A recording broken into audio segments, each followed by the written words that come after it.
Eti what is going on? Nini kinaendelea huko kwenye mitandao? Wenyewe hatujui kama wewe. Kwa hiyo tuachie kelele. Sawa? Lakini tutakuja kujua baadaye. Si unajua bahari haikai na uchafu. Utasema tu hujasema. Ngedele wewe. Wewe unataka kuleta ujanja kwenye hii dunia, uembele tu gafu. Wewe si jicho la tatu sasa. Si majicho mawili, wewe jicho la tatu. Gundua wewe mwenye jicho la tatu. Au sio bwana? Si wenyewe hatujui kama wewe. Sawa, lakini tunaisubiria bahari, si unajua haikai na uchafu. Ipo siku utasema tu uchafu ukikuzidi moyoni. Basi. Unajua bei ya boots $3,500. Hii hapa peke yake. Hasa hilo buti unaosema wewe silipo kwa Davis Sportswear Dodoma linauzwa. Ndugu yangu, mbona hivyo? Kwani kuna kitu gani kimekuumiza sana moyoni?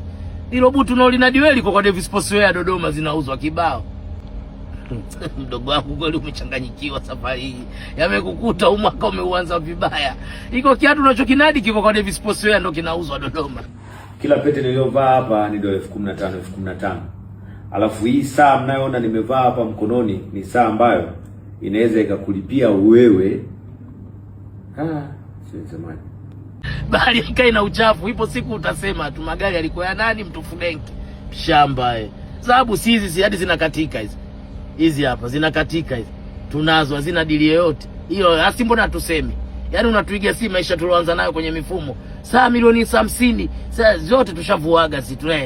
Vipo tu tunavaa tu tukichanganyikiwa kama wewe ulivyochanganyikiwa, huyajui unayoyasema. Bado hujasema, bali haikai na uchafu utasema tu.